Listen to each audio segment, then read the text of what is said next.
আপনার বলেন তো, কোনো কিছু না বলে মুখ বন্ধ করে থাকা, তার জেলও হবি না, জুলুম হবি না, সবাই বলবে চুপ থাকে। দরকার কথা ঠিক কিনা? ওই চুপ। কিন্তু বাংলাদেশে জেল জুলুম হলো না চুপ থাকার কারণে, কিন্তু মরার আগে আল্লাহ তার মুখের জবান কেড়ে নিবে, আর মুখে ইমানের কলেমাও নসিব হবে না। এই জন্য জবান খোলা লাগবে। জোরে কোন কথা ঠিক কিনা?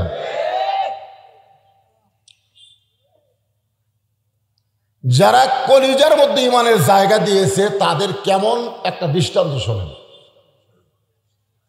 উকিল এসে বলতেছে আপনার ফাঁসির রায় কার্যকর হবে। কে বলতেছে? আপনার ফাঁসির রায় কিন্তু কার্যকর হবে, তবে আপনার বাঁচার একটা বুদ্ধি আছে, রাষ্ট্রপতির কাছে একটা দরখাস্ত লেখেন, রাষ্ট্রপতি দয়া করে যদি প্রাণ ভিক্ষা দেয় তাহলে আপনার আর কোনো টেনশন নেই। তখন ইমানদার মুচকি মুচকি হাসতেছে। উকিল বলে হাসিন খান, বলে তোমার কথা শুনে আমার হাসি লাগতেছে।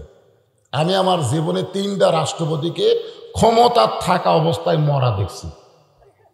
তুমি যে রাষ্ট্রপতির কাছে আমাকে দরখাস্ত লিখবার বলতেছো, এরকম 3 জন রাষ্ট্রপতি ক্ষমতা থাকা অবস্থায় মরেছে। একটা হলো বঙ্গবন্ধু শেখ মুজিবুর রহমান, একটা জিয়াউর রহমান, একটা হলো জিল্লুর রহমান। তো যারা ক্ষমতার থাকায় মরে তাদের কাছে কোনো ইমানদার প্রাণ ভিক্ষা চায় না। দরকার হলে ফাঁসির মঞ্চে যাবে, কিন্তু বাতিলের সঙ্গে আপোষ করবে। এটা হলো কলিজার মধ্যে যখন ইমান সেট হবে। আর আমাকে মুখে মুখে যার কি ইমান আছে তার কি ইমানের কোনো গ্যারান্টি নাই। যে কোনো সময় তারা বেঈমান হওয়ার সম্ভাবনা আছে। মুখে মুখে যাদের ইমান, তারা পুলিশ ধরার চিন্তা করে, র্যাব ধরার চিন্তা করে, কিন্তু আজরাইল ধরার চিন্তা করে না। কলিজার মধ্যে যাদের ইমান, তারা পুলিশ ধরা, র্যাব ধরার চিন্তা করবে না, তারা প্রতি কদমে কদমে আজরাইল ধরার টেনশনে থাকবে। ধরে কোন কথা ঠিক না? আল্লাহ রাসূল বললেন আমল বিলার কান, ইমানের শেষ পর্যায়ে হলো যেটা জবানে বলবে, কলিজায় জায়গা দিবে, সেই ইমান অনুযায়ী আমল করবে। ইমান অনুযায়ী আমল করতে গেলে আল্লাহ সূরা আসরের মধ্যে বলতেছেন ওয়াআমিলুস সালিহাত। খালি ইচ্ছা মতো আমল করলে হবে না, কোন আমল করা লাগবে, কোন আমল? এখানে ইমানের পরে 2 নম্বর বিষয় কি? কারণ ঘড়ি দেখে আমাকে ওয়াজ করা লাগতেছে, বুঝলেন না? আসর সামনে আসতেছে, ইমানের চ্যাপ্টার শেষ, এখনো আমিলুস সালিহা, নেক আমল। ধরে কোন কি আমল? কথা কয় না, নেক আমল। আপনারা সত্যি করে বলবেন, অন্তর থেকে বলবেন, বিশ্বাস করে বলবেন, সত্যি অন্তর বিশ্বাস। আপনারা বলেন তো, ইমান গ্রহণ করার পরে 1 নম্বর নেক আমলের নাম কি? কি বলেন? সালাত।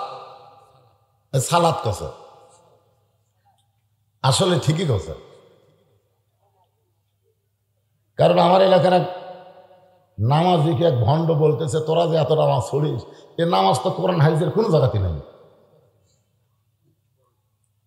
ওই দৌড়াইছে আমার কাছে, কয় হুজুর আমরা যে নামাজ পড়ি এটা বলে কোরআন হাদিসের কোনো জায়গাতে নাই। আসলেই নাই ভাই, ওটা কোরআন হাদিস খুঁজলে নামাজ পাবা না। মানে নামাজ এটা আরবি শব্দ না, এটা হলো ফার্সি শব্দ। আর আমার ভাইদেরা বললাম সলাৎ, এই সলাৎটা হলো আরবি শব্দ। কিন্তু আমরা সলাৎকেই নামাজ বুঝি। ধরে কোন কথা ঠিক না? যেটা বুঝি সেটাই বলি। 1 নম্বর তাহলে নাম কি? লা সলাত লা ঈমান। আল্লাহ নবী বলেছেন যার নামাজ নাই তার ঈমান নাই। সূরা আসরের 1 নম্বর বিষয় কি আলোচনা হলো? ঈমান। ধরে কোন 1 নম্বর কি? তাহলে যার নামাজ নাই তার কি নাই? ঈমান নাই। খুব খেয়াল করবেন, আমাদের বাংলাদেশে এই জিনিসটারই বড় অভাব, নামাজ। হয়তো বলবেন হুজুর আমরা কি নামাজ পড়ি না? মসজিদ দোতলা করতেছে, এত মুসল্লি, বলে হুজুর উন্নয়ন করতে হবে, মসজিদের দোতলা করা লাগবে। দোতলা কেন করবা? বলে এত মুসল্লি মসজিদে ধরে না। ফজরের খবর কি? কয় 1 কাতারে হয় না। জোহরের খবর কি? বলে কাজ কামের দিন, মানুষ আসে না। আসরের খবর কি? কয় শেরপুর বাজারে গেছে। মাগরিবের খবর কি? বলে কোনো মতে 1 কাতার হচ্ছে। এশার খবর কি? ফজর রোজা এশাও তাই, মসজিদের মধ্যে কয় কাতার? বলে 9 কাতার। তাহলে এখন পর্যন্ত 1 কাতারের মুসল্লির খবর দিবার পারলা না, খামাকা দোতলা করবা কেন? তখন বলে হুজুর ওই যে জুমার দিন সবার শেষে আগে যায়, ওই শালাকের জন্য দোতলা করা লাগবে।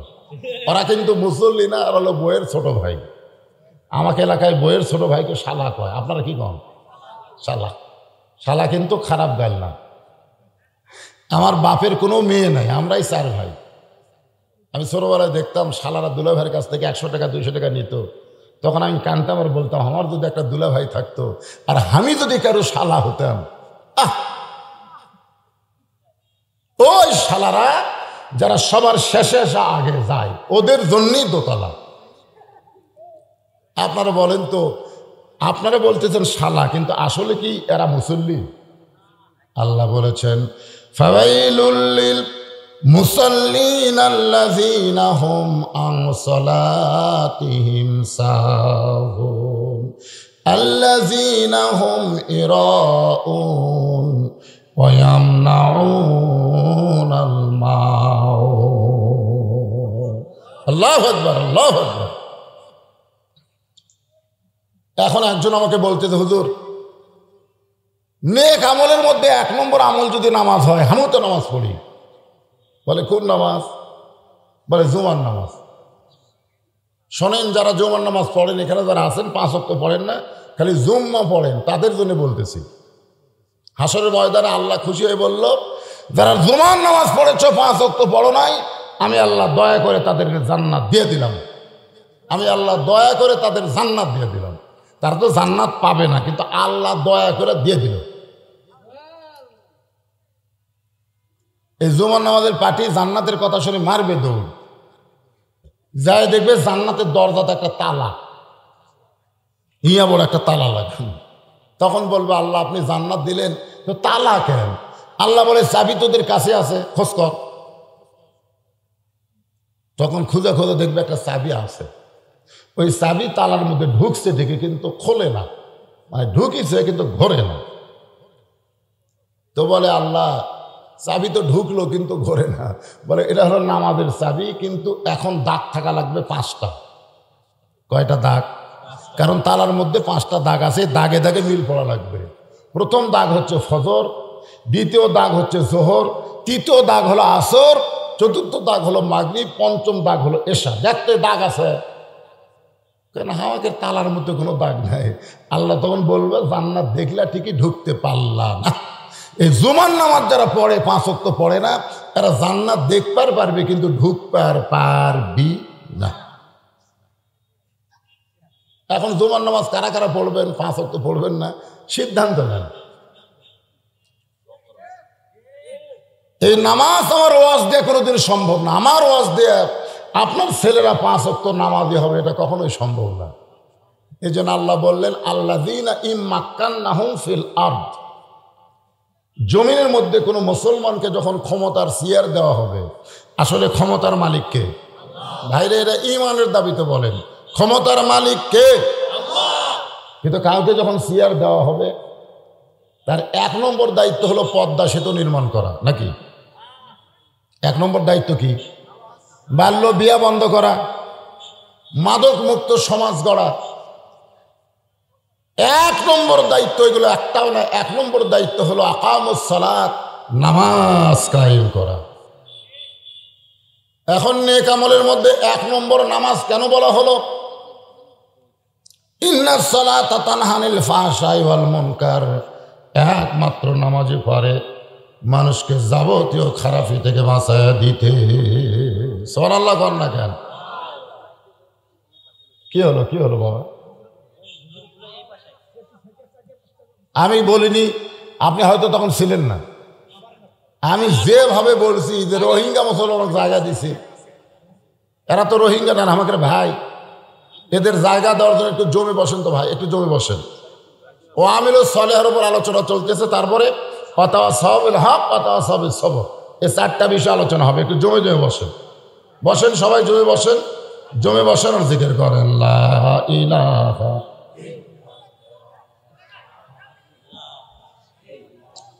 ইল্লাল্লাহ ইল্লাল্লাহ ইল্লাল্লাহ ইল্লাল্লাহ লা ইলাহা ইল্লাল্লাহ লা ইলাহা লা ইলাহা ইল্লাল্লাহ মুহাম্মাদুর রাসূলুল্লাহ।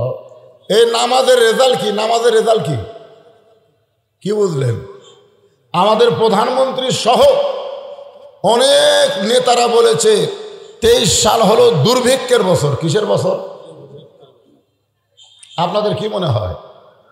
আল্লাহ কোরআনে বললেন ফালিয়াবুদু রাব্ব হাযাল বাইত আল্লাযী আত'আমাহুম মিন জু'ইন ওয়া আমানাহুম মিন খাউফ। এই ঘরের মালিকের যদি তোমরা গোলামি করো, এই ঘরের মালিক মানে কোন ঘর? আল্লাহর ঘরের যদি গোলামি করো, আল্লাহর ঘরের গোলামি মানে নামাজ যদি আদায় করো, তাহলে তোমাদের সঙ্গে সঙ্গে 2টা পুরস্কার দেওয়া হবে। কয়টা? 1 নম্বর পুরস্কার হলো যাবতীয় রেজেকের পেরেশানি থেকে আল্লাহ তোমাকে মুক্ত করে দিবে। রেজেক বোঝেন তো আপনারা? এখানে খালি খাদ্যর কথা বলা হয়নি, যতগুলো লাগবে সমস্ত রেজেকের পেরেশানি থেকে আল্লাহ তোমাকে মুক্ত করে দিবে। প্রধানমন্ত্রী রাজ্জাক না, রাজ্জাক হলো আমার আল্লাহ। ধরে কোন কথা ঠিক কিনা? ওমা মিন দাব্বাতিন ফিল আরদি ইল্লা আলাল্লাহি রিজকুহা। পৃথিবীতে এমন কোনো বিচরণশীল প্রাণী নাই যার রেজেকের ব্যবস্থা আল্লাহ করে না। তাহলে আমাদের বাংলাদেশের পাখি বিদেশে যাবে, দুর্ভিক্ষ হবে 23 সাল। আমাদের বাংলাদেশের গরু ছাগল সব বিদেশে যাবে। না রে বাবারে, এ দেশের তো থাকা যাবে না। কোনো গরুর কানে যদি কেউ কয় বাংলাদেশে দুর্ভিক্ষ হবে, গরু মাতালাটা বলবি তুই হলি গাধা। যারাই বলে বাংলাদেশ দুর্ভিক্ষ হবে এরা হলো গাধার দল। ধরে কোন কার দল? আর এরা বসে আছে সিয়ারত। একদিন ফেসবুকে দেখি সিয়ারত এক বকরি বসে আছে। একদম লেখছে নেতাকের সাইজ বর্তমান সিয়ার দেখো। সুবহানাল্লাহ। শোনেন, আল্লাহর ঘরের অর্থাৎ নামাজ যদি আমরা আদায় করি 2টা পুরস্কার আল্লাহ সাথে সাথে দিবে। তার একটা পুরস্কার রিজিকের পেরেশানি আল্লাহ মুক্ত করে দিবে। 2 নম্বর, যাবতীয় ভয় থেকে, সমস্ত ভয় থেকে আল্লাহ তাকে পুরোপুরি নিরাপত্তা দিয়ে দিবে। ধরে কান সুবহানাল্লাহ। পুরুষের জন্য 1 নম্বর হলো নামাজ। আমার যে সমস্ত মায়েরা বসে আছেন ও আমিলুস সলেহা, নেক আমলের ওয়াজ করতে গিয়ে ওনাদের একটু কথা বলা লাগবে। বহুদিন পরে শেরপুর আইছি তো। এখন আপনারা বলেন, পুরুষের জন্য 1 নম্বর হলো আমল হচ্ছে নামাজ। নেক আমলের মধ্যে 1 নম্বর পুরুষের জন্য কি? আর মেয়ে মানুষের জন্য 1 নম্বর হলো পর্দা। পর্দা, ধরে কোন কি? পর্দা। আমার মায়েরা যদি পর্দা ঠিক মতো না মানে, গত রাত্রে আমি যেখানে ওয়াজ করলাম, যে মসজিদে আমি এশার নামাজ পড়লাম, ওটা হলো আহলে হাদিস মসজিদ। কি মসজিদ? আহলে হাদিস মসজিদ। মসজিদের সাইডে, এক সাইডে মেয়ে নামাজ পড়ে, এরকম কালো কাপড় দিয়েছে, আর এক সাইডে পুরুষেরা নামাজ পড়ে। ওই এলাকার মেয়েরা 5 ওয়াক্ত নামাজ জামাতে আদায় করে। আমি দেখলাম অনেক মেয়েরা আসছে যে পুরুষের সাথে গল্প করে করে নামাজে ঢুকতেছে। ওরা বুঝাবার চাচ্ছে জামাতে নামাজ পড়া ওয়াজিব, কিন্তু পর্দা করা কি? এটা কি ফরজ? না না, পর্দা ফরজের মধ্যে কম বেশি আছে। যেরকম জানাজার নামাজও ফরজ, 5 ওয়াক্তও ফরজ। 2টা কি একই ফরজ? এক ফরজ না। এই মেয়েদের জন্য 1 নম্বর আমল হচ্ছে পর্দা। পর্দা যদি না থাকে, ওই যতই নামাজ পড়ুক, রোজা করুক, যা করুক, একটা ইবাদত আল্লাহ কবুল করবে না। আমার মায়ের একটু কান ফেলে শোনেন, কতগুলা মেয়ে মানুষ দাঁড়িয়ে আছে দরজায়। তুমি বক্তা, ধরে কান সুবহানাল্লাহ। আপনার বউ কোনদিন বক্তা হয়েছে? হয়েছে রে, হয়েছে। আমার বউ হয়েছে। একদিন আমি শুধু বলতেছি যে আমার চাচাতো ভাই যে বিয়ে করছে, বউটা খুব সুন্দর। আমার চাচাতো ভাই বিয়ে করছে, বউটা কি খুব সুন্দর। সাথে সাথে আমার বউ আমার কাছ থেকে উঠে গিয়ে বলতেছে, আপনি বক্তা না লুচ্চা? আমি বললাম এই ওয়াজ করার কারণ কি? বলে কার বউ কেমন সেটা একজন আলেম হয়ে আপনি দেখেন কেমন? আমি সেদিন কান ধরে বললাম, আল্লাহ আসলে আমার বইয়ের ওয়াজটাই ঠিক, তবে এরপরেও যদি কোনোদিন দেখি আর কোনোদিন বইয়ের সামনে বলবো না। কি মনে করতেছেন বউ বক্তা হলে যে স্বামীর কি কষ্ট হয়? আর সমস্ত জ্ঞানীর সম্রাট বসে আছে শ্রোতা হয়ে, ফাতেমা পর্দার ওয়াজ শোনাবে, আলিম চাইতে নাকি বেশি দামে। ফাতেমা বলে, স্বামী গো, যে কয়টা মেয়ে দরজায় দাঁড়িয়ে আছে আপনি কি তাদের চেনেন? যে কয়টা মেয়ে দরজায় দাঁড়িয়ে আছে আপনি কি তাদের চেনেন? আলী বলতেছে, এই দুনিয়াতে একজন মেয়েকেই মাত্র আমি চিনি, যে মেয়েটা হলো হাসান হোসেনের মা। এই একজন নারীকে ছাড়া দুনিয়ার অন্য কোনো নারীকে আমি আলী চিনি না। ফাতেমা বলতেছে, তাহলে যে কয়টা মেয়ে দরজায় দাঁড়ায় আছে তার ছেলেরা দেখবার চাইলেও কিন্তু পারত না, ঢাকা রাখছে। এখন সেই অন্যটা ঘুরে এইরকম ঘুরে এই দিকে চলে গেছে। একটা প্লাজো পায়জামা পরে হাই হিল পরে কিলকিল করে হাঁটতেছে। বাবা হিসাবে আপনার দেখার দরকার আছে না নাই? আল্লাহর নবী দেখছেন 9 বছরের মেয়ে ফাতেমা হাতের মধ্যে চুরি দিয়ে মুসকি মুসকি হাসতেছে। নবী ঘরের মধ্যে এসে বলতেছে, মা দেখি তো কি সুন্দর লাগতেছে। এই কথা আল্লাহর নবী বলে নাই, নবী ওইটা দেখার সঙ্গে সঙ্গে আর ঘরের মধ্যে ঢুকলেন না। 9 বছরের ফাতেমা চমকে গেল, যে বাবা ঘরের মধ্যে ঢুকে আমাকে মা মা বলে আদর করে, সেই বাবা কেন ঘরের মধ্যে ঢুকলো না? বারান্দায় গিয়ে দেখে নবীর চোখ দিয়ে দর দর করে পানি পড়তেছে। ফাতেমা বলে, কি দুঃখ আপনার মনে এমন করে কান্দেন? আল্লাহ রাসূল বলে, ফাতেমা, যে দুনিয়াতে সাজবে মা, আল্লাহ তার আখিরাতের সাজ কমায়া দিবে। সঙ্গে সঙ্গে ফাতেমা হাতের চুরি খুলে মাটি ফাইলা দিলেন। নবী দৌড়ে গিয়ে চুরি 2টা করে জামার পকেটের মধ্যে ঢুকালেন। ফাতেমা বলে, বাবা, যে চুরি হাতে দেওয়ার কারণে আপনি রাগ করে ভিতরে ঢুকলেন না, সেই চুরি ফাইলা দিলাম, আপনি কেন খুলে পকেটের মধ্যে নিলেন? রাসূল বলে, ফাতেমা তুই আমার কাছে আয়। যেই কাছে আইছে আল্লাহর নবী বললেন, একদিন তোর নাকে ফুল পরানো হবে, একদিন তোমার কানে দুল পরানো হবে, গলাত মালা দেওয়া হবে। ফাতেমা বলে, বাবা কবে কবে? আল্লাহর নবী বললেন, ধৈর্য ধরো, যেদিন তোমার বিবাহ হবে। মেয়েরা কেবলমাত্র এক পুরুষের জন্য সাজতে পারবে, সেই পুরুষটা হলো তার স্বামী। স্বামী ছাড়া অন্য কোনো পুরুষের জন্যে মেয়েদের সাজগোজ করা জায়েজ নাই। নবী হয়ে যদি তার মেয়েকে এরকম শিক্ষা দেয়, আর আমরা নবীর উম্মত, আমাদের খেয়াল করার দরকার আছে না নাই? জোরে করে আছে না নাই? আলী বলতেছেন, খেলাধুলা করতেছিলি বাহিরে, ভালো কথা, খেলাধুলা বাদ দিয়ে দৌড়ে এসে মায়ের ঘরে ঢুকতেছিস কেন? হোসেন বলতেছে, আব্বু, কতগুলো মেয়ে মানুষ দরজার দাঁড়িয়ে আছে, তারা আমার মায়ের সঙ্গে দেখা করবে। আমি আইসি মা ঢোকার অনুমতি দিবে কিনা, দরজা খোলার অনুমতি দিবে কিনা, সেই অনুমতি জানার জন্য। আলী বলতেছেন, পাগল শোন, মেয়েদের জন্য যদি তোর মায়ের কাছে অনুমতি লাগে, তাহলে তোর জন্যও তোর মায়ের কাছে অনুমতি লাগবে। কারণ তোর এখন বয়স কত? তোর কয় বছর বয়স? তখন হোসেন বলতেছে, আমার বয়স কত এটা আপনি ভালো জানেন। বলে, এই জন্যই তো তোর থামাসি। আমি জানি বলেই তো তোর থামাসি রে পাগলা। কারণ 2 বছর 24 মাস বয়সের বাচ্চা যদি আপনার কাছে থাকে, বউ থাকে, আপনি বাচ্চা চেতন থাকলেও বউকে আদর করবার পারবেন, কোনো সমস্যা নাই। কারণ 2 বছরের বাচ্চারা খালি দেখবি আর হাসবি, কিন্তু বুঝবার পারবি না। কিন্তু যখনই 25 মাস হবি, 2 বছর অতিক্রম করবি, তখন বাচ্চা চেতন থাকা অবস্থায় আপনার বউকে আপনি আদর করতে পারবেন না। কারণ বাচ্চা খালি দেখবি না, ওটা মেমোরির মধ্যে লোড করবি।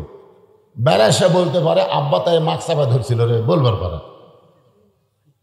তাহলে কি বুঝলেন? আমার হালাল বউ, হালাল বউ রে, আমার হালাল বউ 2.5 বছরের বাচ্চা চেতন থাকলে আমি আদর করতে পারবো না। এটার নাম হলো ইসলাম।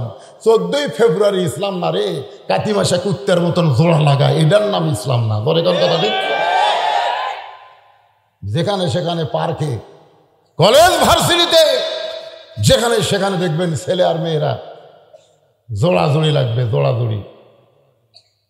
এই বাংলাদেশে জোরে কোন কথা ঠিক কিনা? ভ্যালেন্টাইন ডে ভালোবাসা দিবস পালন করবে। ইসলাম কত সুন্দর সাম্যের ধর্ম, সুবহানাল্লাহ কোন। 2.5 বছরের বাচ্চা ঘরের মধ্যে আছে, আমার হালাল বউ একটা চুমা খামো সেই সুযোগ নাই। যদি খুব আদর করে মন চাপ বার করে দেওয়া লাগবে, না হয় ঘুমের মধ্যে রাখা লাগবে। এখনকার ঘুমও বিশ্বাস নেই, আমার ছেলেরা ঘুমের অভিনয় করে, ধরে কোন কথা ঠিক কিনা? আলী বলতেছেন তোমার বয়স হলো 4 বছর। 4 বছরের বাচ্চা যখন তখন মায়ের ঘরে ঢুকতে পারবে না, মায়ের ঘরে ঢুকতে গেলে অনুমতি লাগবে। বলতে হবে মা আমি হোসাইন তোমার ঘরে ঢুকতে চাই। ফাতেমা বলতেছে 2 মিনিট পরে আয়। 2 মিনিট পরে? এখন পোশাক আশাক আমার যেমন আছে, তুই ঢুকলে আমার শরম লাগবে। সুবহানাল্লাহ কোন না কেন? আবার যদি মেয়ে বড় হয়, তখন বাবা যদি মেয়ের ঘরে ঢুকবার চায়, তখন কিন্তু অনুমতি লাগবে। আপনার কি মনে করছেন, যে মেয়েকে আপনি কোলে কাকালে বড় করছেন, সে মেয়ে এখন 12 বছর আছে, ঘরের মধ্যে আছে, আপনি ইচ্ছা মতো ঘরে ঢুকতে পারবেন না। ঢুকবার গেলে মেয়ের অনুমতি লাগবে। সুবহানাল্লাহ খান, সুবহানাল্লাহ খান। কত সুন্দর ইসলাম দেখছেন। আপনি যে মেয়েকে বুকে নিছেন, আমি যে মেয়েকে বুকে নিয়ে ঘুম পাড়ছি, এখন সেই মেয়ে আমার ঘর ঢুকতে শরম করে। আব্বু আব্বু আমি ঢুক পারছি, আয় মা আয় আয়, কি আদর রে, বুকো চাপাইলে ঘুম পারছি রে। সুবহানাল্লাহ। এইমাত্র জোহরের নামাজ আদায় করে আল্লাহ নবী ফাতেমার বাড়ির দরজায় ডাকতে বললেন, ফাতেমা সকাল থেকে আমি তোকে দেখিনি মা, তোর মুখটা একটু দেখবার চাই।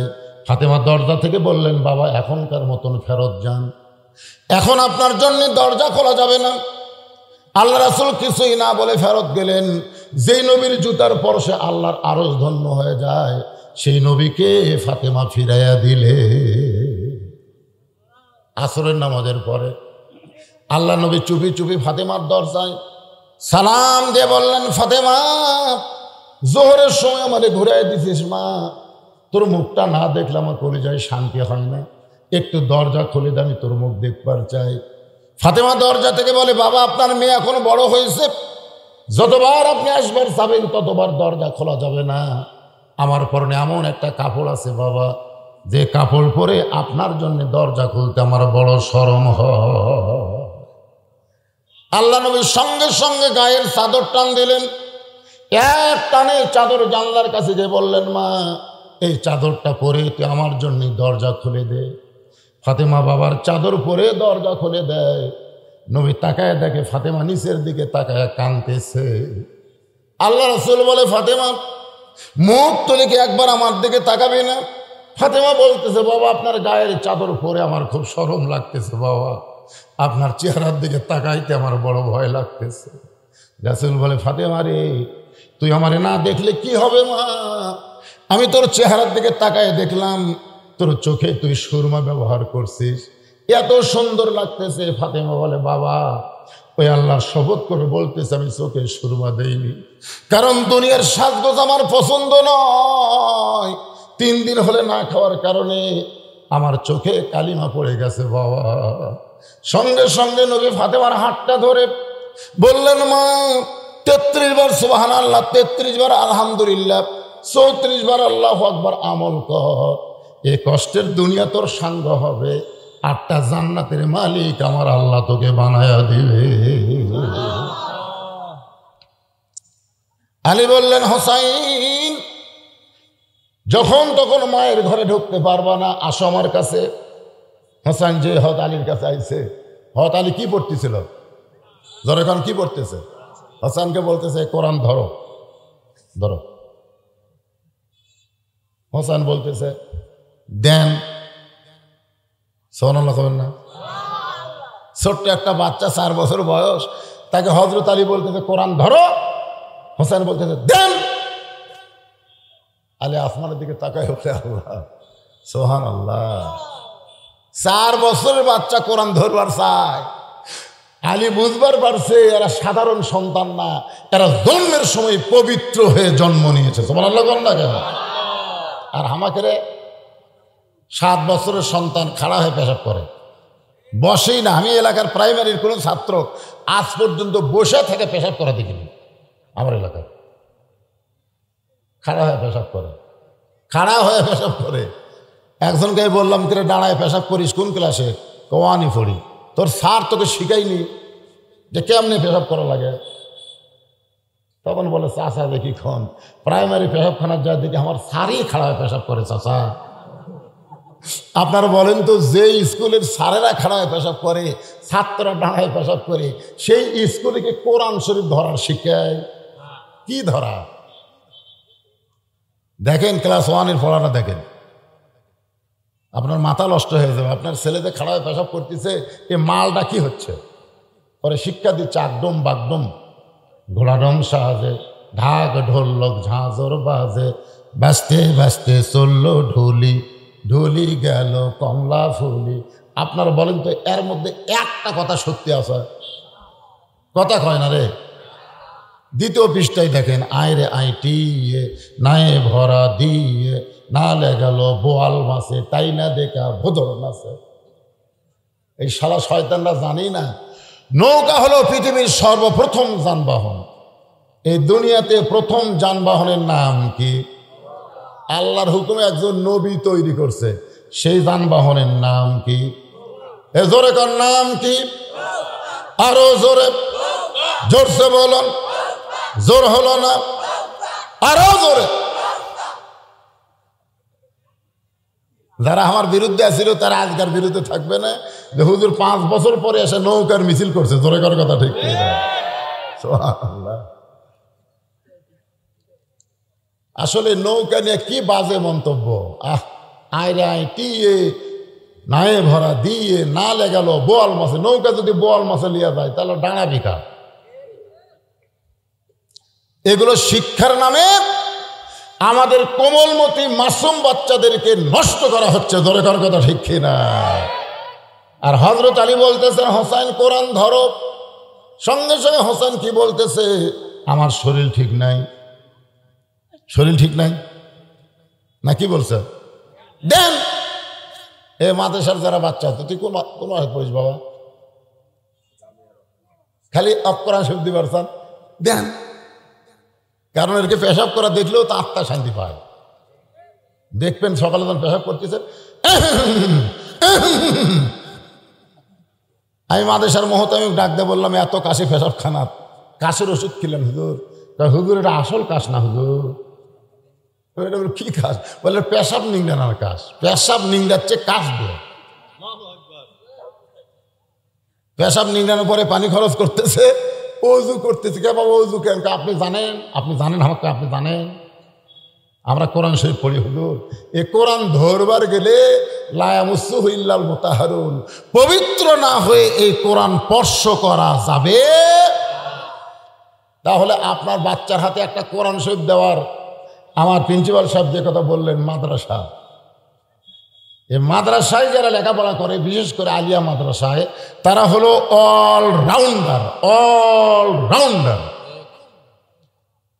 আর যারা হাই স্কুলে পড়ে জেনারেল শিক্ষা, তারা অলরাউন্ডার না। বাংলাদেশে 2টা ক্রিকেটারের নাম বললে আপনার বুঝবেন।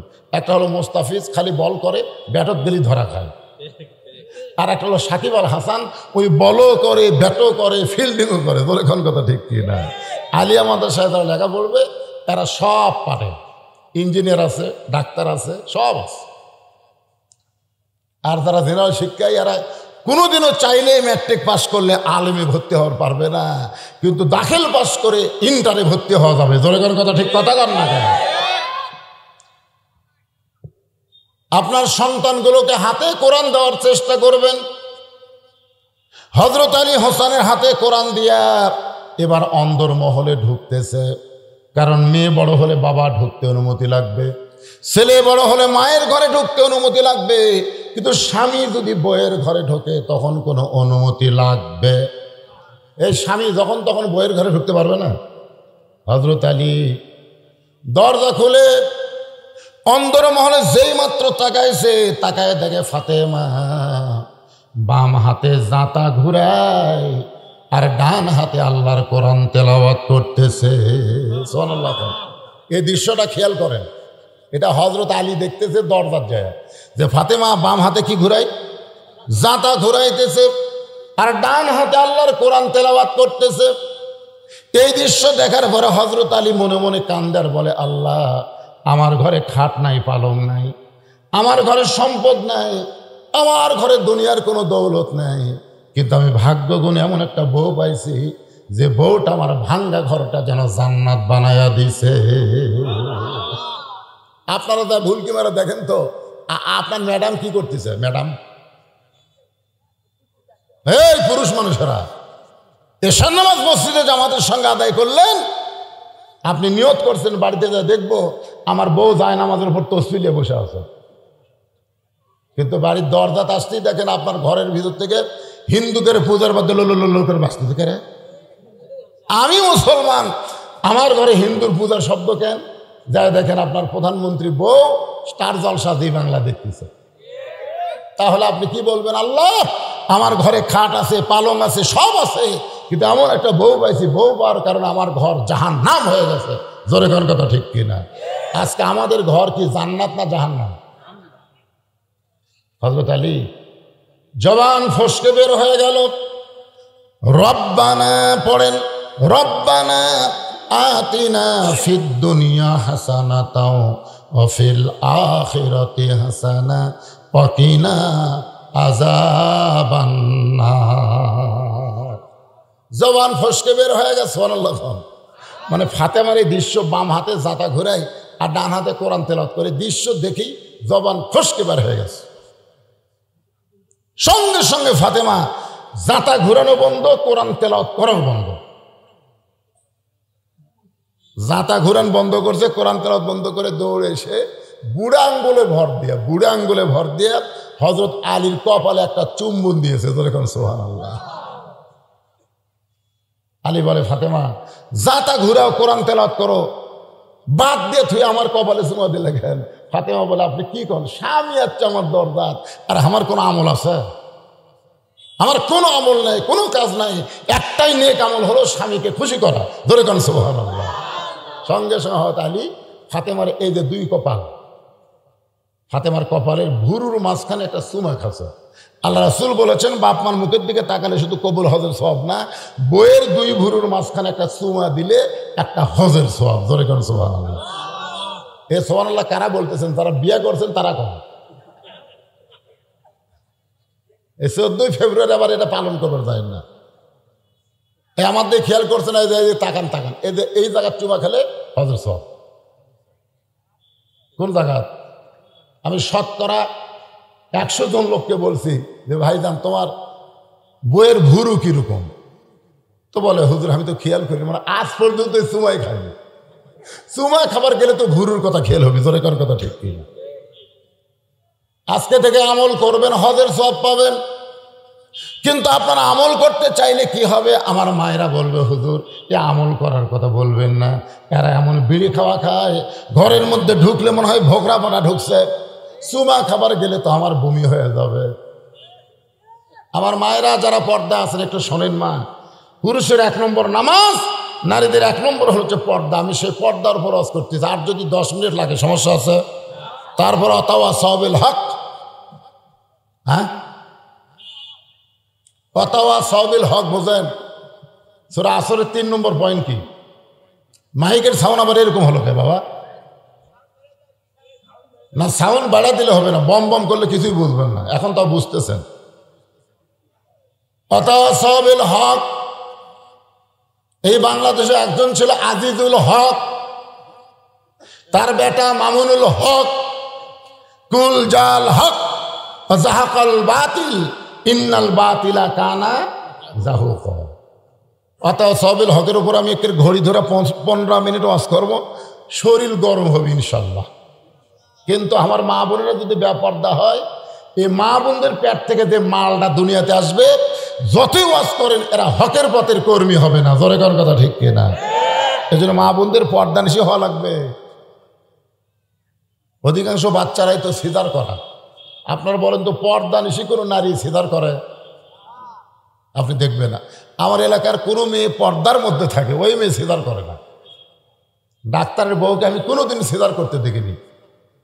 আমার এলাকার ডাক্তারের বউ সিজার করে না, দুটা সন্তান হতো, ডাক্তার সাহেব কেমনি হলো, নর্মালে হচ্ছে, তো সিজার কন কি হতো, আল্লাহ নর্মালি সব মাকেই বাচ্চা দেবে, কিন্তু মায়েরা অধৈর্য হওয়ার কারণে ডাক্তারের কাছে যায়, ডাক্তার চেক আপ করে মিথ্যা কথা বলে, বেঁকা হয়ে আছে, তেড়া হয়ে আছে, এগুলো কিছুই না, এমনি বাচ্চা হবে, কিন্তু পেট কেটে বার করে ওর টাকা কামায়ের ধান্দা। কি কামায়ের ধান্দা? আমি হিসাব করে দেখছি ডাক্তারের বউ কোনোদিন সিজার করা লাগে না, মৌলানার বাড়িতে কোনোদিন মিলাদ হয় না। আমার এলাকার সব মৌলানা আমি খুঁজে দেখছি, কোনো মৌলানার বাড়িতে মিলাদ হয় না ভাই। আর পীরের বউ কোনোদিন মুরিদ হতে আমি দেখিনি, কারণ পীরের বউ জানে আমার পীর 1 নম্বর লুচ্চা, ওই মাঝে মধ্যে মুরিদের বউয়ের দিকে চোখ মারে, ওর কাছে মুরিদ হয়ে লাভ।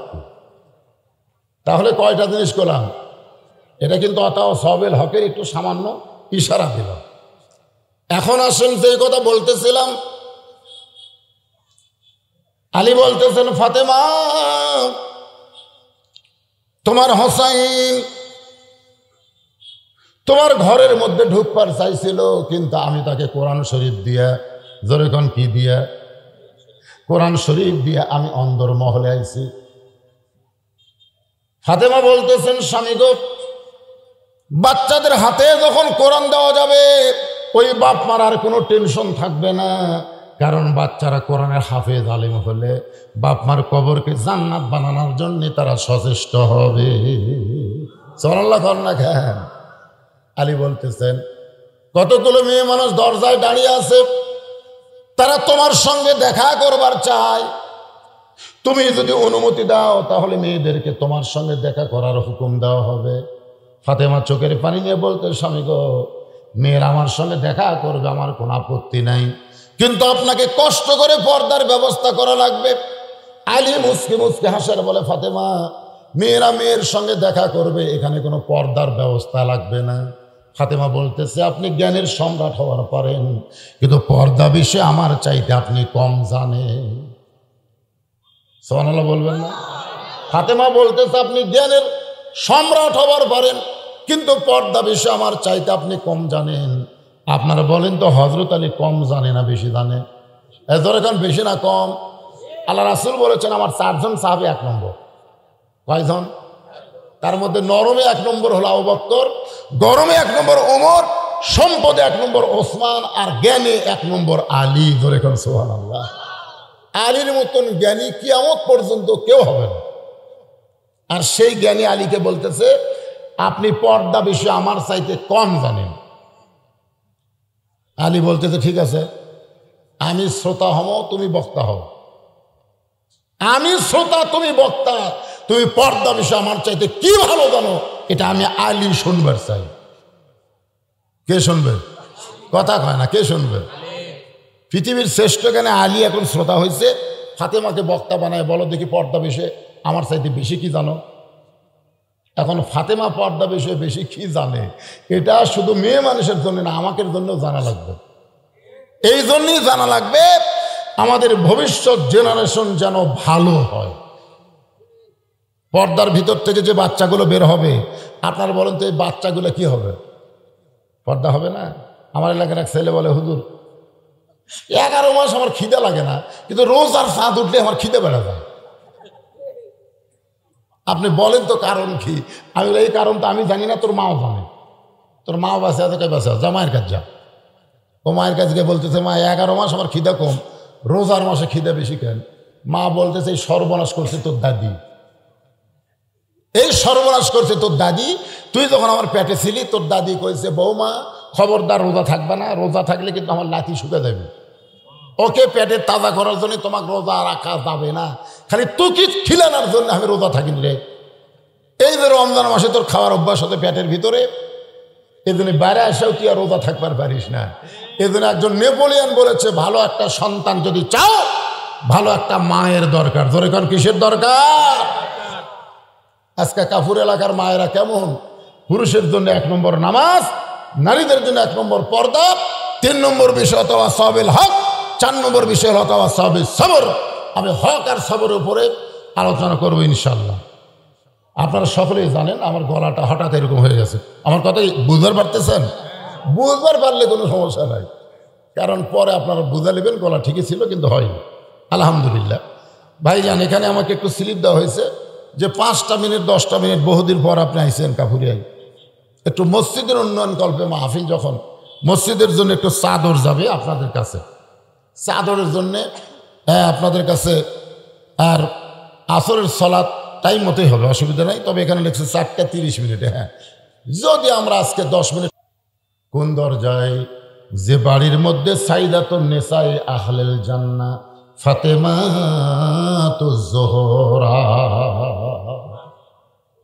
সুবহানাল্লাহ কইতে পয়সা লাগে নাকি? এটা আমার কথা, রাসূল বলেছেন সাইদাতুন নিসাই আহলেল জান্নাহ, জান্নাতি সমস্ত নারীদের নেত্রী হবে ফাতেমাতুজ জোহরা। সেই ফাতেমাতুজ জোহরার বাড়িতে ঢুকবে কতগুলো মেয়ে, কিন্তু দরজা বন্ধ। কি বন্ধ? আমাদের বাড়ির তো দরজা খোলা।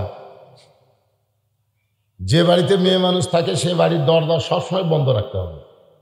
কথাটা বুঝলেন? এটাকে হাট খোলা, এটা হাট খোলা। মেয়েরা দরজায় দাঁড়িয়ে আছে, দরজা বন্ধ। এমন সময় মেয়েরা লক্ষ্য করে দেখে ছোট্ট একটা বাচ্চা দরজার সামনে খেলাধুলা করতেছে। ছোট্ট একটা বাচ্চা দরজার সামনে খেলাধুলা করে। ওই বাচ্চাকে মেয়েদের মধ্যে একজন ডাক দিলেন, বাবু এদিকে আসো তো, আসসালামু আলাইকুম। ছেলেটা এসে বলতেছে আসসালামু আলাইকুম। মেয়েরা চমকে কয় ওয়ালাইকুম আসসালাম। বাবু তোমার নাম কি? বলে আমার নাম হলো হোসাইন ইবনে আলী। আমার নাম হলো হোসাইন ইবনে আলী। মেয়েরা বুঝবার পারছে এটাই ফাতেমার সন্তান।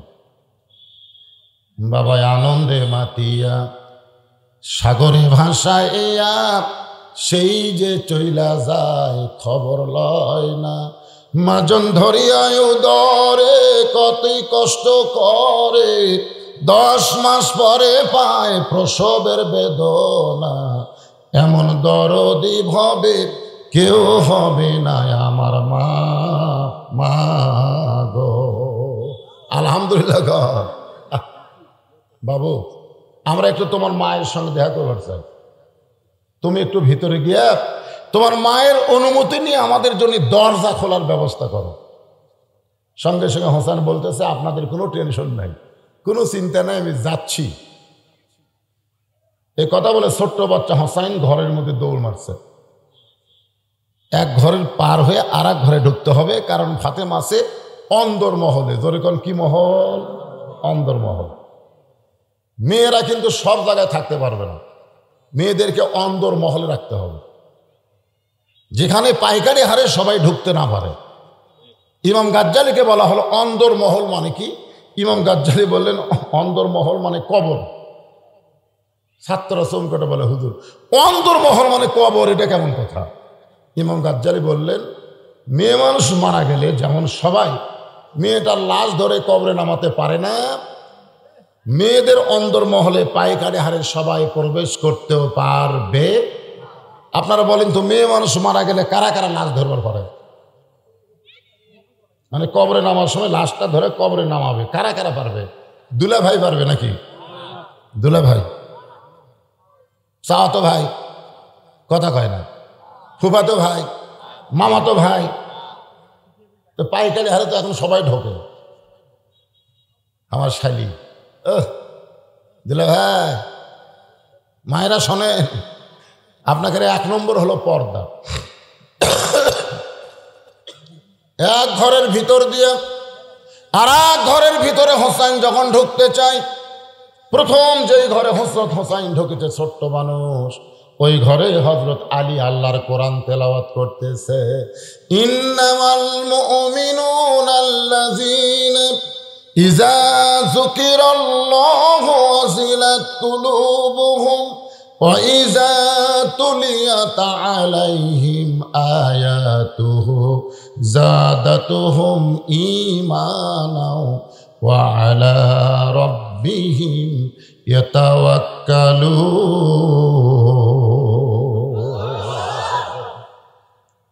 হযরত আলী কি পড়তেছে? কোরআন তেলাওয়াত করতেছে। এমন সময় হোসাইন বাহির থেকে দৌড়ে মায়ের ঘরের দরজায়, সঙ্গে সঙ্গে হোসেন হযরত আলী কোরআন তেলাওয়াত বন্ধ করে দিলেন। শোনেন, সঙ্গে সঙ্গে হযরত আলী কোরআন তেলাওয়াত বন্ধ করে দিয়ে বললেন, থাম। সুবহানাল্লাহ বলবেন না? আপনি নিজে ফজরের নামাজ পড়বার মসজিদে যাচ্ছেন, হযরত আলী কেন কোরআন তেলাওয়াত বন্ধ করলেন? তার সন্তান কি করতেছে এটা বাবা হিসাবে তার দেখার দায়িত্ব আছে না নাই? যখন আছে না নাই? তারা খেলাধুলা করতেছে আলহামদুলিল্লাহ, ঘরের মধ্যে ঢুকেই মায়ের ঘরে ঢুকবার চায়। এই জন্য হযরত আলী বললেন, থাম। কারণ প্রত্যেকটা বাবাকে তার সন্তান সম্পর্কে জিজ্ঞাসা করা হবে। আপনার কি মনে করছেন আপনার ছেলে 3টা পর্যন্ত বিশ্বকাপের খেলা দেখলো আর ফজর আযানের সময় ল্যাপের মধ্যে ঢুকলো, আপনি মনে করছেন আমি নামাজ পড়া জান্নাত যাব? জান্নাতকে আপনার মামার বাড়ি নাকি? মামার বাড়ি? বাবা চিন্তা করে, ছেলে আমার 3টা পর্যন্ত হয়েছে করলো, আর সালাত খায়ের নাম শোনার পরে ছেলে কোথায় গেল রে? জানলা দিয়ে ভুলকি দিয়ে দেখে পাও নাই মাথাও নাই, ল্যাপের তলে মনে হয় চাউলের বস্তা ঢাকাতে হচ্ছে। ধরে কোন কিসের বস্তা? এই দৃশ্য দেখার পরে বাবা যদি মসজিদে যায়, বাবার নামাজ হবে না, হবে না। আপনি লেখালেন হবে না। এই দৃশ্য দেখার পরে আপনার কিছু একটা করা লাগবে। কি করবেন? আস্তে করে বিলাইয়ের মতন ঘরের দরজা খুলে কম্বল টান দিবেন। কম্বল টান দিয়ে বাবা বলতে, আফসোস, আমি আমার ছেলেকে কম্বলের মধ্যে যেরকম দেখলাম সকালবেলা সাইড ঠেবে কুত্তে একই রকম। সকালবেলা সাইড ঠেবে কুত্তে কেমনে থাকে? আগা মাথা বোঝা যায়, জিলাপির মতো, ওইও কম্বলের মতো। কষ্ট। 7 বছর থেকে নামাজের তালিম দাও, 10 বছর থেকে জোর করে নামাজ ধরো। আপনি তখন ছেলের এই দৃশ্য দেখে যদি মসজিদে যায় নামাজ পড়েন, আপনার নামাজ হবে না। ছেলেকে উঠায় 3টা পর্যন্ত বিশ্বকাপের খেলা দেখলি শয়তান, আর আযান শুনে ঘুমাস তুই মুসলমানের বাচ্চা। ওরে উঠে ওযু করে যদি মসজিদে আপনার কাছে দাঁড় করে নামাজ পড়াবার পারেন, ফেরেশতাকে আল্লাহ খবর কি বলে, বাপ বেটা দুটাই জান্নাতি। জোরে করে সুবহানাল্লাহ। আপনার 17 বছরের মেয়েটা কি করতেছে? বাবা হিসাবে আপনার দেখার দরকার আছে না? কথা কর না কা? আলী কিন্তু দেখছে, দেখে কি বলে, থাম। দেখেন 17 বছরের মেয়েটা হাই হিল পরে খিলখিল করে গোটা কাপুরা ঘুরতেছে। আগে ওন্না ছিল বুকের উপরে, এখন ওন্না গেছে ঘাড়ের উপরে। এভাবে কেমন পর্দা লালন করে জানেন? রাতের অন্ধকারে দুনিয়া থেকে বিদায় নিছে, রাতের অন্ধকারে। আবার রাতের অন্ধকারেই তাকে জান্নাতুল বাকিতে দাফন করা হয়েছে। রাতের অন্ধকারে দাফন করার পরে হযরত আলী আল্লাহকে বলতেছে, আল্লাহ আমার হাসান হোসেনের মাকে তুমি কবুল করো, আমার ফাতেমাকে তুমি কবুল করে নাও।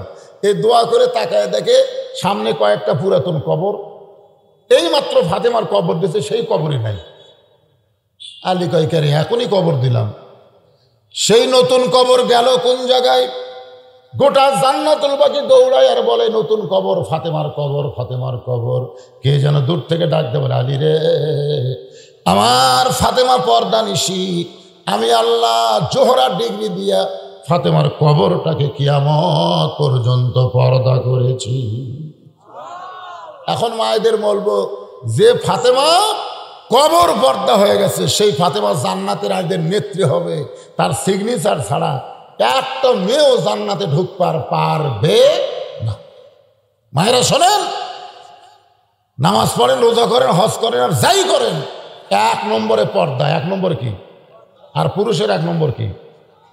এই দুটা হচ্ছে ওয়ামিলুস সলেহার উপরে আজকের আলোচনা।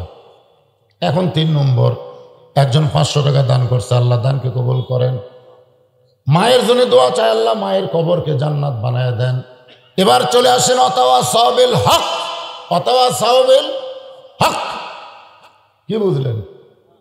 হাজার হাজার মানুষ খাওয়া দাওয়া করতেছে, হাজার হাজার মানুষ খাচ্ছে, ইতিমধ্যে সাইড দেখ পাগলা যাচ্ছে আর বলতেছে, মানুষ নাই রে, মানুষ নাই, মানুষ নাই। সমস্ত লোক যারা খাচ্ছে তারা খালি হাসতেছে, পাগলে কেনা খায়, ছাগলে কেনা খায়। কিন্তু একটা মানুষ চিন্তাত পড়ে গেছে, কে আমরা এত মানুষ খাওয়া দাওয়া করি আর এই কয় মানুষ নাই, তাহলে আমরা কি? এই হক কথা একটু খেয়াল করবেন। মাশাআল্লাহ, অনেকগুলো টাকা দিয়েছে রে ছোট্ট মানুষের হাতে। 5,000 টাকা দান করেছে আল্লাহ মোহাম্মদ আবদুল্লাহ আল আরাফ জায়দার, আবদুল্লাহ আল আরাফ জায়দারের হাতে 5,000 টাকা দান করেছে আল্লাহ। বাচ্চাটাকে কবুল করেন, ইমান ইসলাম ইসলামের জন্য কবুল করেন, আল্লাহুম্মা আমিন। বাপ মার মন কলিজাকে আল্লাহ বাচ্চার কারণে জুড়াই দেন, ধরে কেন আমিন। কি বলতেছিলাম? সবাই হাসতেছে আর বলতেছে পাগলে কিনা কয়, ছাগলে কিনা খায়, এ পাগলা কি কয়। কিন্তু একজন লোক চিন্তা করে না, তো খাওয়া দাওয়া বাদ দেয়, পাগলার কাছে গেছে, যা বলতেছে ভাই তুমি যে কইলাম মানুষ নাই মানুষ নাই, তাহলে আমরা হাজার হাজার মানুষ খাচ্ছি, আমরা কি? তখন পাগলা বলতে খালি তুই কয়ে দেখ, তাহলে তুই বল মানুষ নাই মানুষ নাই, এখনই পিটন খাবি। কিন্তু আমি বলতেছি হক তো পিটে না, কারণ পাগলা। তখন বলে না ভাই খাওয়া দাওয়া বাদ দেওয়াচ্ছি, এই কথা শোনার জন্য না। তাহলে কি করবি? আপনি কেমনে কইলেন মানুষ নাই? তো বলতেছে আমি কেমনে কইলাম মানুষ নাই, এটা শুনলে হবে না, এটা দেখা লাগবে। তো দেখবার যদি চাস তো সাইডে সব। তো পাগলা সাইডে যা বলতেছে দেখ, তবে হাত আলগা করছে, বগলের তল দিয়ে তাকায় দেখে 15-20 জন মানুষ, বাদ বাকি সব শিয়াল করতে। তো ভাই কি দেখলাম? কি দেখলাম? চুপ, যা দেখছিস বলিস না, বললেই পিটন খাবি। কি দেখলাম? যা দেখছোস দেখছোস বলিস না। দেশাইলো কলিকাল, ভেড়া ছাটে বাঘের গাল। সবাই বলেন দেশাইলো কলিকাল, ভেড়া ছাটে বাঘের গাল। আসল কথা বললে তোমায় জেলে দিবে রে, আসল কথা বললে তোমায় ফাঁসি দিবে রে। বুঝবার পারছেন? দেশাইলো কলিকাল, ভেড়া ছাটে কার গাল? ভারত হচ্ছে ভেড়া আর বাংলাদেশের মুসলমান হচ্ছে বাঘ। জোরে খান কথা ঠিক কিনা? আজকে ভারতের ভেড়ারা আমাকে গাল চাটতেছে আর আমরা ঘুম পাড়তেছি। এখন এই বাঘ আর ভেড়ার কথা যদি আমি বলি, তাহলে হয়তো আমাকে আর শেরপুর ওয়াজ করবারে দিবি না। এই 26 তারিখের ঘোষণায় থাকলো, কিন্তু হয়তো অনুমতি দিবি না। জোরে কোন কথা ঠিক কিনা? এই জন্য হক কথা ইশারার দ্বারা, অ্যাঙ্গেলের দ্বারা যা পারি আজকে বলে যাই, ওই জায়গা ঠিক মতো বললেই হবে। জোরে কোন ঠিক কিনা? কি বুঝতেছেন? অথবা সাবিল হক, আজিজুল হক, মামুনুল হক, এই দুনিয়াতে যারা হক পথে ছিল, হক কথা বলেছে, তাদেরকে ধরে ধরে জেলখানার মধ্যে কোরআনের কয় নম্বর সূরা, কয় নম্বর পারা, কয় নম্বর রুকু, কয় নম্বর লাইনের পরে এই আয়াতগুলো ধরে ধরে যে আমির হামজা ওয়াজ করেছে, তাকে তন্ন তন্ন করে খুঁজে দেখেন। চোর না, ডাকাত না, বদমাইশ না, মদখোর না, জিনাখোর না, এরপরও জেলের মধ্যে বন্দি করে রাখছে একটাই মাত্র কারণ হলো হক কথা বলার জন্যে। কথা সাবিল হক, হকের প্রতি মানুষকে আহ্বান করতে হবে। হকটা কি শোনেন? এই যে আপনারা কোরআন শরীফের ওয়াজ শুনতেছেন, এই যে ওয়াজ শুনতেছেন, এই কোরআনের হক কি? খালি কোরআন শোনা না কোরআন মোতাবেক চলা? ধরে কোনটা? কোরআন মোতাবেক আমাদের চলতে হবে। কোরআন মোতাবেক চলবার গেলে ইচ্ছা মতো চলতে পারবো না, একটু মনোযোগ দিয়ে শুনতে হবে। হকের কথা বলতেছি ভাইজান, আজকে হক পথে চলবেন, হক কথা বলবেন, কিন্তু সেই পরিবেশ আমাদের নাই। এই পরিবেশ তৈরি করতে গেলে আমাদের করণীয় কি একটু বোঝানোর জন্য বলতেছি। মনে করেন হিন্দু জন্ম দিছে সন্তানকে, একটু মনোযোগ দিয়ে শুনবেন, হক বুঝাচ্ছি। হক, হিন্দু জন্ম দিছে তার সন্তানকে, মুসলমানের বাড়িতে লালন পালন করবার দিছে। জন্মকে দিছে, কিন্তু লালন পালন করতেছে মুসলমান। 10 বছর পরে হিন্দু তার সন্তানকে ফেরত দিয়েছে। হকের বাড়ি, মুসলমান কি হক, হকের বাড়িতে লালন পালন হলো হিন্দুর বাচ্চা। 10 বছর পরে হিন্দু তার সন্তানকে ফেরত নিচ্ছে। আপনারা বলেন তো, সন্তান ভগবান কবে না আল্লাহ কবে? আচ্ছা, উল্টাটা ধরেন, মুসলমান জন্ম দিল, হিন্দুর বাড়িতে লালন পালন করবার দিছে। 10 বছর পরে মুসলমান তার সন্তানকে ফেরত নিছে। আপনার বলেন তো এই সন্তান কি আল্লাহ কবে না ভগবান কবে? তাহলে এখানে আপনারা কি বুঝলেন? এখানকার হক কথা হলো, জন্ম দিলেই হিন্দু মুসলমান হয় না, হিন্দু মুসলমান হয় পরিবেশের কারণে। ধরে কোন কথা ঠিক না? এখন বলেন আমাদের বাংলাদেশে কোন পরিবেশ চলতেছে? হে মুসলমানের, আল্লাহ বলেছে লা তামুতুন্না, মৃত্যুবরণ করো না, ইল্লা ওয়া আনতুম মুসলিমুন, যতক্ষণ তোমরা মুসলমান না হবে। মুসলমান হয়ে যদি মরবার চাই, এই পরিবেশের বিরুদ্ধে আন্দোলন করার দরকার আছে না নাই? দরকার আছে না নাই? দরকার হলে শোনেন, দরকার হলে সবচাইতে বড় হক কথা হলো আমাদের জীবন দিব, কিন্তু ঈমান দিব। মুসলমানের কাছে সবচাইতে বড় হক কথা, সত্য কথা, ভালো কথা কি? জীবন বাঁচান ফরজ না ঈমান বাঁচান ফরজ? না, সবাই বলতেছেন না। আপনি যত চেষ্টা করেন আপনি আপনার জীবন বাঁচাতে পারবেন? মাইকেল জ্যাকসনের নাম শুনছেন? উনি 150 বছর বাঁচার জন্য 11টা ডাক্তার সেট করছে। 11টা ডাক্তার মাসে 3.5 কোটি টাকা বেতন দেন। 150 বছর বাঁচবে। প্রত্যেকটা ডাক্তার হলো বিশেষজ্ঞ ডাক্তার। অথচ এই লোকটা 49 বছর বয়সে মারা গেল। এখান থেকে কি বুঝলেন? আমি আপনি যতই চেষ্টা করি, হক কথা হলো আমার জীবন আমরা বাঁচাবার পারব, কিন্তু আমরা চেষ্টা করলে আমরা আমাদের ঈমান বাঁচাবার পারবো ইনশাআল্লাহ। তাহলে এখন আপনারা বলেন কোনটা চেষ্টা করবেন? যেটা পারবেন না, না যেটা পারবেন? বাংলাদেশে আমরা কোনটা চেষ্টা করতেছি? চিন্তা করে দেখেন। আমরা এ ভাই মাইকালা ভাই তোর দূরে পাও ধরি ভাই, সামনে আগে যেমন ছিল তেমন যেত, হঠাৎ এই চঞ্চল করতেছে। হ্যাঁ শোনেন, আমি কি একটা বার বলছি মাইক খারাপ? আমি কি কখনো বলছি? একটা বারও বলিনি। কারণ এইটা আমার ওয়াজের জীবনে রেকর্ড নাই যে আমি কোনোদিন মাইক গলার দোষ দিই। আজকে আমার গলা খারাপ রে পাগলা, তুই যতই ভলুম দে কাম হবে। 26 তারিখে দেশ তোর মাইক যদি লাই। সোনাউল্লাহ কয়েকদিন আগে দুনিয়া থেকে বিদায় নিয়েছে। তার রুহের মাগফিরাতে 1100 টাকা দান করেছে আল্লাহ। সোনাউল্লাহর কবরকে জান্নাত বানায় দেন, জোরে কোন আমিন। অথবা সাওবিল হক, আমি হকের কথা বলতেছি, আপনারা কি শুনতেছেন মনে হচ্ছে? তাহলে সত্যি করে বলেন, যতই চেষ্টা করি বাতিলের সঙ্গে আপোষ করে আমরা কি আমাদের জীবন বাঁচাবার পারব? বর্তমানে আমরা কার সাথে আপোষ করছি? কথা কয় না। আমার বউ পর্যন্ত আমার কান গরম করে দেয়। আমি এই জন্য বলি না কোথায় ওয়াজ করে যাচ্ছি, আর বলি না। যদি আজকে বউকে বলতাম শেরপুর যাচ্ছি, আমার বউ কিন্তু আমার 2 পা চাপে ধরে বলতো দরকার নাই, দরকার নাই। আমি কি হবে? বলে পুলিশ ধরবে, র্যাব ধরবে। আমি বইয়ের কপালে চুমাতে বললাম পুলিশ ধরা র্যাব ধরা এটা হক কথা না, হক কথা হলো আমাকে আজরাইল ধরবে। জোরেকার কথা ঠিক কি? আপনার বন্ধু সত্য কি? পুলিশ ধরা, র্যাব ধরা না আজরাইল ধরা? আমরা বাংলাদেশে কোন ধরার চিন্তা করতেছি? ঈমান থেকে বলবেন কোন ধরা? 2 মহিলা দোয়া আছে, অনেকগুলো টাকা করছে দান। আল্লাহ মায়েদের দানকে আল্লাহ আপনি কবুল করেন, সকলে বলে আমিন। অথবা সাবিল হক, হকের প্রতি মানুষকে বলতে হবে। এই জন্য কথাগুলো একটু মনোযোগ দিয়ে শুনবেন। আমাকে দেখি বলতে তো হুজুর অমুকের ফাঁসি হলো, অমুকের ফাঁসি হলো, অমুকেরও ফাঁসি হবে। আচ্ছা এই কথা যে বলতেছে অমুকের ফাঁসি হলো, অমুকের ফাঁসি হলো, অমুকের ফাঁসি হবে, ওই সময় হক কথা কি? ওই সময় হক কথা হলো অথবা সাবিল হক, হক কথা হলো ওর হাত ধরে আমি বললাম ভাইজান তোমারও মৃত্যু হবে। যেই বলছে তোমারও মৃত্যু হবে, চুপ করছে, চমকে উঠলে কেন?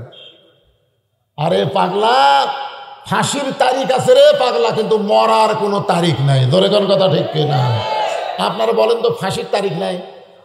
তারিখ ছাড়া একটা ফাঁসি হবে, অমুক তারিখে ফাঁসি হবে। যেদিন ফাঁসির তারিখ হবে সেদিন থেকে ফাঁসির আশায় মনে গান গাবি, গান কবি। কোরআন শরীফ পড়া নাও জানলে যে কটা সূরা মুখস্থ আছে সেটা বেশি বেশি আমল করবি। ধরে কথা ঠিক কিনা? নামাজ পড়বি, কানবি, তওবা করবি, পারলে কোরআন শরীফ পড়বি। ফাঁসির দড়ি যখন গলার দিবি তখন কলমা পড়তে পড়তে তার ফাঁসি কার্যকর হবে। রাসূল বলেছেন, কোনো ব্যক্তি সারা জীবন যদি পাপ করে আর মরার সময় কলমা উচ্চারণ করে যদি মারা যায়, এক কলেমা উচ্চারণের কারণে আল্লাহ তার যাবতীয় পাপ মাফ করে দেয়। কিন্তু মরার আসামির কোনো তারিখ আছে? তুই যে ফাঁসি নিয়ে চিন্তা করতেছিস তোর মৃত্যু হবে কবে? হুজুর আমি তো জানি না। জানিস না, যেটা জানি তারিখ সেটা নিয়ে চিন্তা করিস, যার তারিখ জানা নাই সেটার কথা মনে পড়তেছে না। ও বলতেছে, হুজুর আজ থেকে আমি কান ধরে তওবা করলাম, ফাঁসির আসামির চাইতে মরার আসামি বড়। এটাই হলো হক কথা, এটাই হক কথা। ফাঁসির আসামি বড় না, মরার আসামি বড়। জোরে কোন কথা ঠিক?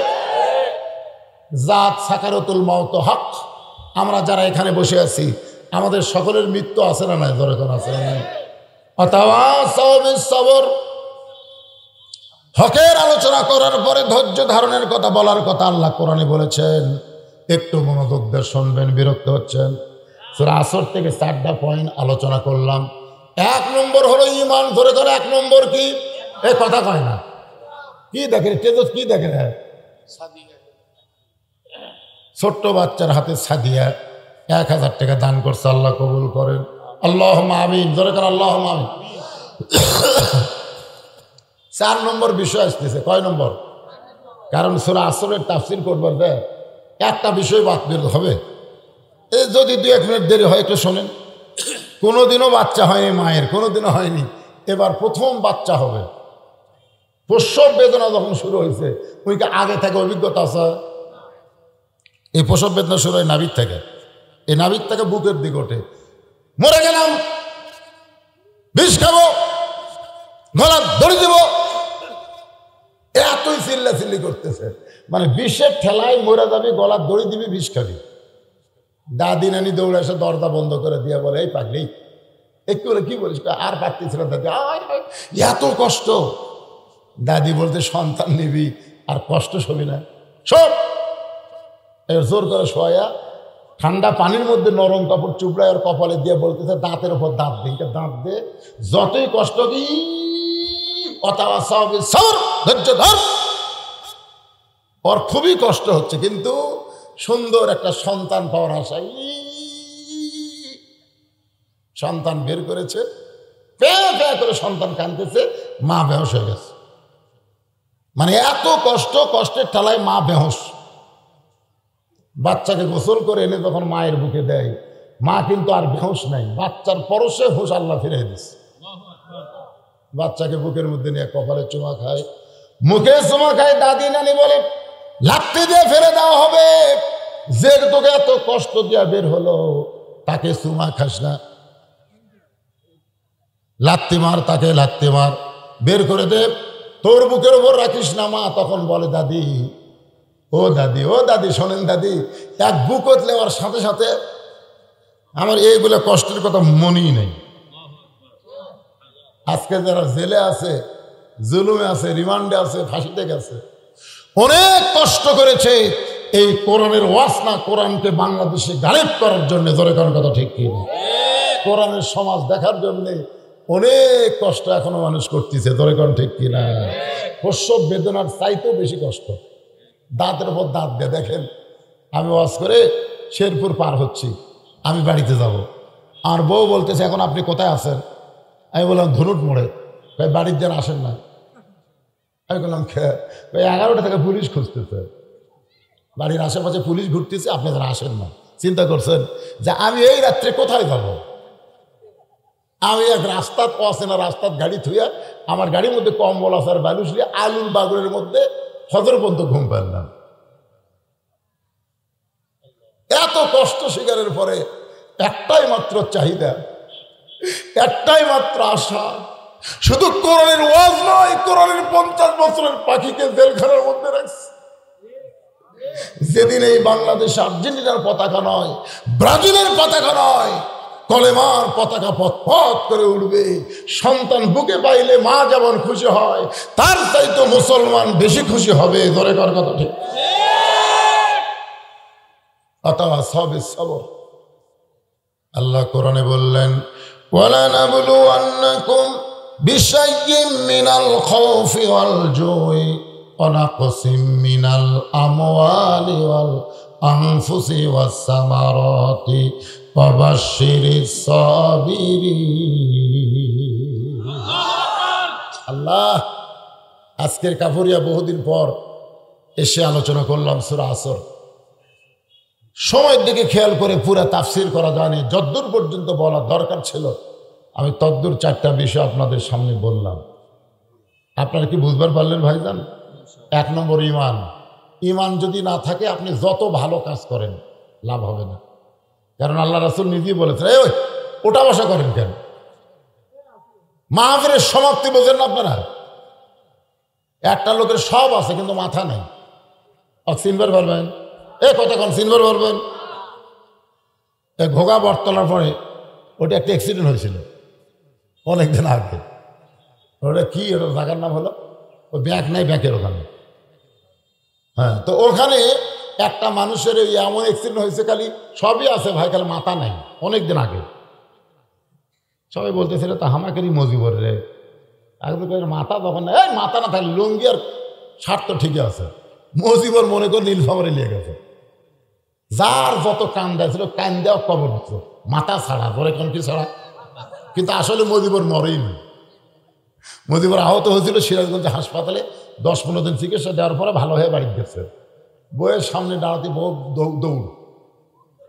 দৌড়, মানে মাথা ছাড়া কান্দাকাটি করছে। তো এখন স্বামীর দেখে বলতেছে, আপনি কি? আমি তোমার স্বামী। তো মাথা পানি কোথায়? আপনার তো মাথা নেই। এই পাগলা, মার একই কথা, সবাই একই কথা কয়, কে রে মজিবর, তোর তো মাথা নাই। তখন এই কবরের যা বলতেছে, শয়তান, তোর যদি মাথা থাকতো তাহলে আমার এই বিপদ হতো না। তোর এখন কথা ঠিক না। আজকে যতই ওয়াজ শোনেন এগুলো সব দেহ, আর মোনাজাত হচ্ছে মাথা। তোর এখন কথা ঠিক না। এই মাথা ছাড়া দৌড় দেন। আপনার কি মনে করছেন যে আমাকে দোয়ার কোনো দাম নেই? এদের দোয়ার কোনো দাম নেই। আমরা বলতেছি না তোর বিচার আল্লাহ করবি রে, তোর বিচার আল্লাহ করবি রে। আজকে দোয়ার মধ্যে আল্লাহ আমরা বিচার দেবো। তোর এখন কথা কর না। তো যেটা বলতেছিলাম, শেষ কথা, মানে আজকের মাহফিলের শেষ যে কথা, এই সূরা আসর সম্পর্কে 4টা বিষয়। 1 নম্বর হলো ঈমান। দরকার 1 নম্বর কি? আল্লাহ রাসূল বলেছেন যে আমি মায়ের পেটে এতিম হছি। কোথায় এতিম হছি? মায়ের পেটে আমি এতিম। মায়ের পেটে থাকতে আমার বাবা মরে গেছে। মায়ের পেটে এতিম হয়েছি, কিন্তু দুনিয়াতে আসার পরে আমি আর এতিম ছিলাম না।